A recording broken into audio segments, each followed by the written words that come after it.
ಆಕಾಶ್ ಮೂರ್ತಿ ಹೆಸರು ಕೇಳಿದ್ರೆ ಯಾವುದೋ ದೊಡ್ಡ ಮನೆತನದ ವಾರಸುದಾರ ಅಂತ ಅನ್ಸುತ್ತೆ.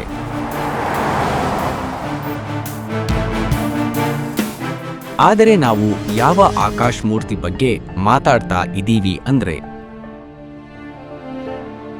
ಇವನ ಜೀವನದ ಪ್ರತಿಕ್ಷಣ ಅಸಹಾಯಕತೆಯಿಂದ ತುಂಬಿದೆ.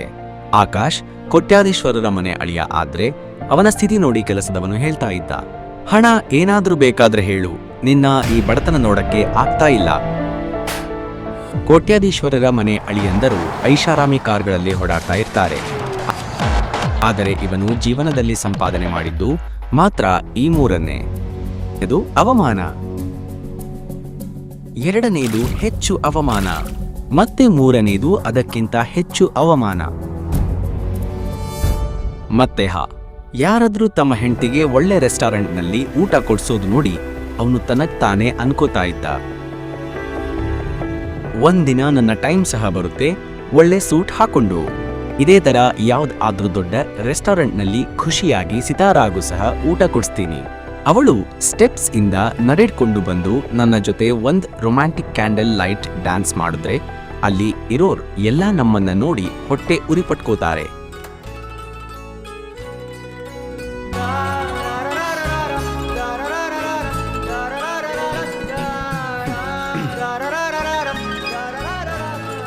ಅಷ್ಟರಲ್ಲಿ ಫೋನ್ ರಿಂಗ್ ಆಯಿತು.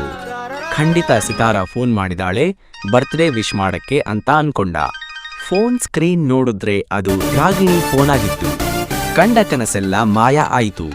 ರಾಗಿಣಿ ಸಿತಾರಾ ತಂಗಿ ಯಾವಾಗ್ಲೂ ಆಕಾಶ್ನ ಕೀಳಾಗಿ ತೋರ್ಸಕ್ಕೆ ಪ್ರಯತ್ನ ಪಡ್ತಾ ಇದ್ಲು.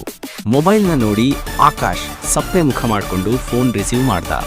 ರಾಗಿಣಿ ಹೇಳಿದಳು, ನನ್ನ ಪ್ರೀತಿಯ ಭಾವ, ಫೋನ್ ರಿಸೀವ್ ಮಾಡೋದೇ ಇಲ್ಲ ನೀವು.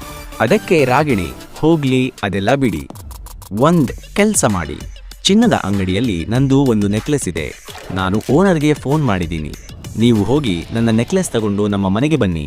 ಆಕಾಶ್ ಹೇಳ್ದ ಮಯೂರಿ, ನಾನು ಬ್ಯಾಂಕ್ಗೆ ಹೋಗ್ಬೇಕು. ಅದಕ್ಕೆ ರಾಗಿಣಿ, ಈ ಬ್ಯಾಂಕ್ಗೆ ಹೋಗೋ ಕಥೆಯೆಲ್ಲ ಬೇರೆಯವ್ರಿಗೆ ಹೇಳಿ ಭಾವ ಅವರೇ, ಹೇಗೆ ಇದ್ರೂ ನೀವು ನಮ್ಮ ಫ್ಯಾಮಿಲಿ ನೆರಳಲ್ಲೇ ಜೀವನ ಮಾಡ್ತಾ ಇದ್ದೀರಾ, ಸೊ ಎಷ್ಟು ಹೇಳ್ತಾ ಇದೇನೋ ಅಷ್ಟು ಮಾತ್ರ ಮಾಡಿ. ಮತ್ತೆ ನೆಕ್ಲೆಸ್ ಜೊತೆಗೆ ಓನರ್ ನಿಮ್ಗೆ 30,000 ದುಡ್ಡು ಕೊಡ್ತಾನೆ, ಅದನ್ನ ತಗೊಂಡು ಮನೆಗೆ ಬನ್ನಿ. ಆ 30,000ದಲ್ಲಿ ₹1 ಸಹ ಕಡಿಮೆ ಇರಬಾರದು, ಗೊತ್ತಾಯ್ತಾ ಅಂತ ಹೇಳಿದಳು. ಆಕಾಶ್ ಮತ್ತೆ ಹೇಳ್ದ, ನೋಡು ಮಯೂರಿ, ಇಲ್ಲಿವರೆಗೂ ನಾನು ಕಳ್ಳತನ ಮಾಡಿಲ್ಲ. ಮತ್ತೊಂದು ವಿಷಯ ಏನಂದ್ರೆ, ನಿಂಗೆ ಅಷ್ಟು ಅನುಮಾನ ಇದ್ರೆ ಯಾರಾದ್ರೂ ಕೆಲಸದವರಿಗೆ ಹೇಳಿ ಮಾಡಿಸು. ಅದಕ್ಕೆ ರಾಗಿಣಿ, ಏನ್ ಗೊತ್ತಾ, ಜಗಳ ಮಾಡೋ ಅಭ್ಯಾಸ ನಿಮಗಿಲ್ಲ. ಅದಕ್ಕೆ ಎಷ್ಟು ಕೆಲಸ ಹೇಳ್ತಾ, ಇದೇನೋ ಅಷ್ಟು ಮಾತ್ರ ಮಾಡಿ. 1 ಗಂಟೆ ಒಳಗೆ ನೆಕ್ಲೆಸ್ ಮತ್ತೆ ದುಡ್ಡು ತಗೊಂಡು ಮನೆಗೆ ಬನ್ನಿ. ಮತ್ತೆ ಹೇಳ್ತಾ, ಇದೀನಿ 30,000ದಲ್ಲಿ ₹1 ಸಹ ಕಡಿಮೆ ಇರಬಾರದು, ಬಾಯ್. ಅದ್ರಲ್ಲಿ ಒಬ್ಬ ಸ್ನೇಹಿತೆ ಅವಳ ಚಪ್ಪಲಿ ನೋಡಿ ಹೇಳಿದ್ಲು, ನೋಡು ನಿಮ್ಮ ಮನೆಗೆ ಬರ್ತಾ ಬರ್ತಾ ಚಪ್ಪಲ್ ಬೆಲ್ಟ್ ಕಿತ್ತು ಹೋಯ್ತು, ನಾನ್ ಈವಾಗ ಮನೆಗೆ ಹೇಗೆ ಹೋಗ್ಲಿ? ಅದಕ್ಕೆ ಅತ್ತೆ, ಇದ್ರಲ್ಲಿ ಟೆನ್ಷನ್ ತಗೊಳ್ಳೋದು ಏನಿದೆ, ನೀನು ಪಾರ್ಟಿ ಎಂಜಾಯ್ ಮಾಡು, ನಾನು ಕೆಲಸದವನಿಗೆ ಹೇಳ್ತೀನಿ, ಅವನು ಸರಿ ಮಾಡಿಸಿ ತಗೋ ಬರ್ತಾನೆ.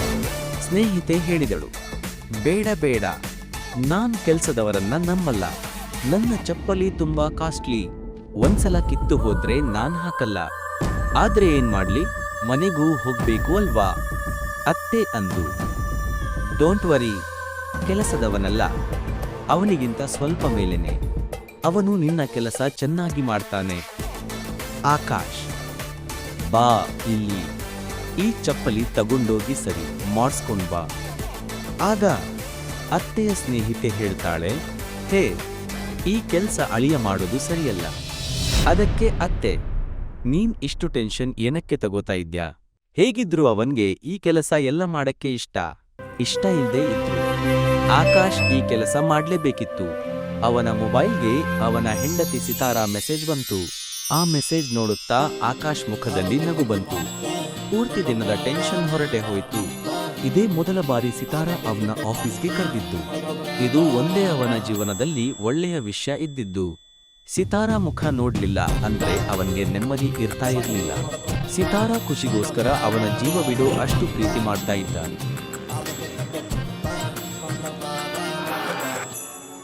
ಅಲ್ಲೇ ದಾರಿಲಿ ಒಂದು ಹೂವಿನ ಅಂಗಡಿ ನೋಡ್ದ.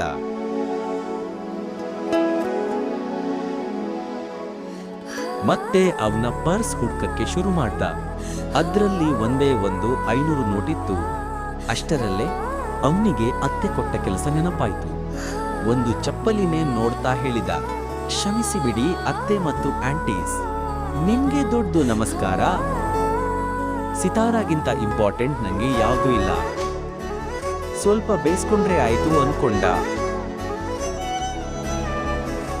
ಮತ್ತು ಆ ಹಣದಲ್ಲಿ ಸಿತಾರಾಗೆ ಅಂತ ಒಂದು ಹೂವಿನ ಬೊಕ್ಕೆ ತಗೊಂಡ. ಅವನು ಇದೇ ಮೊದಲ ಬಾರಿ ಸಿತಾರಾ ಆಫೀಸ್ಗೆ ಹೋಗ್ತಾ ಇದ್ದ. ಇದು ಸಿತಾರಾ ಮನೆತನದ ಕಂಪನಿ ಆಗಿತ್ತು. ಅವನಿಗೆ ಅಲ್ಲಿ ಒಳ್ಳೆ ಸ್ವಾಗತ ಸಿಗುತ್ತೆ ಅಂತ ಅವನು ಅನ್ಕೋತಾ ಇದ್ದ.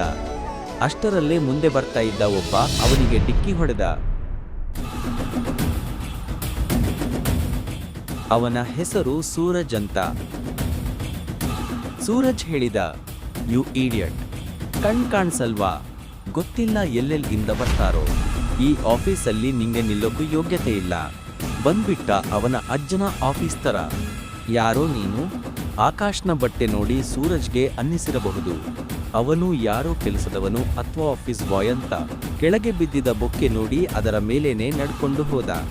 ಆಕಾಶ್ ತನ್ನ ತಲೆ ಬಗ್ಗಿಸಿ ಆ ಬೊಕ್ಕೆ ನೋಡಿದ. ಸಿತಾರಾ ಒಳಗಡೆಯಿಂದಾನೆ ಇದೆಲ್ಲ ನೋಡ್ತಾ ಇದ್ಲು. ಆಗ ಆಕಾಶ್ ಕಣ್ಣು ಸಿತಾರಾ ಮೇಲೆ ಬಿತ್ತು. ಒಂದು ಕ್ಷಣ ಅವನು ಆಗಿದ್ದನ್ನ ಮರೆತ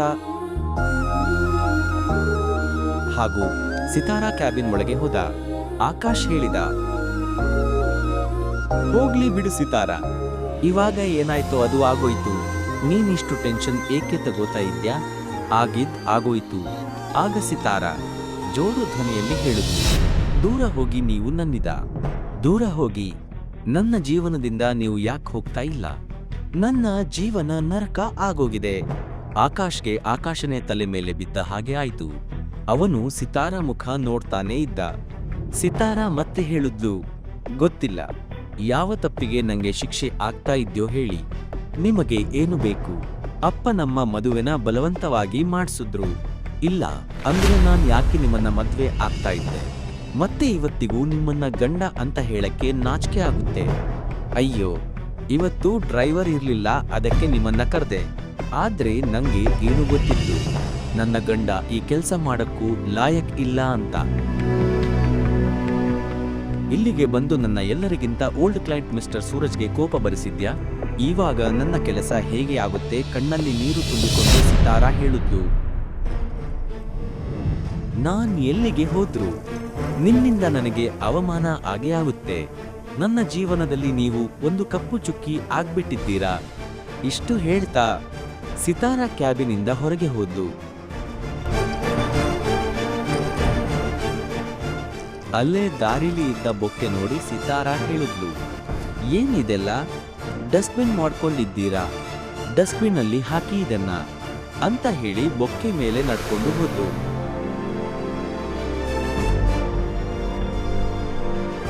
ಆಕಾಶ್ಗೆ ಬೇಜಾರಾಯಿತು. ಸೂರಜ್ ಕಾರ್ ಹತ್ರ ಸಿತಾರಾಗೆ ಕಾಯ್ತಾ ಇದ್ದ. ಆಕಾಶ್ ಕಣ್ಣ ಮುಂದೆನೆ. ಸಿತಾರಾ ಕೆಲಸದ ಮೇಲೆ ಸೂರಜ್ ಕಾರಲ್ಲಿ ಕುತ್ಕೊಂಡು ಹೋದ್ರು. ಅದೇ ಸಮಯಕ್ಕೆ ಕಪ್ಪು ಕಾರೊಂದು ಆಕಾಶ್ ಮುಂದೆ ಬಂತು. ಅದರಿಂದ ಒಬ್ಬ ಗಾಗಲ್ಸ್ ಹಾಕಿದ್ದ ವ್ಯಕ್ತಿ ಹೊರಬಂದ. ಅವನನ್ನು ನೋಡಿ ಆಕಾಶ್ಗೆ ಶಾಕ್ ಆಯಿತು.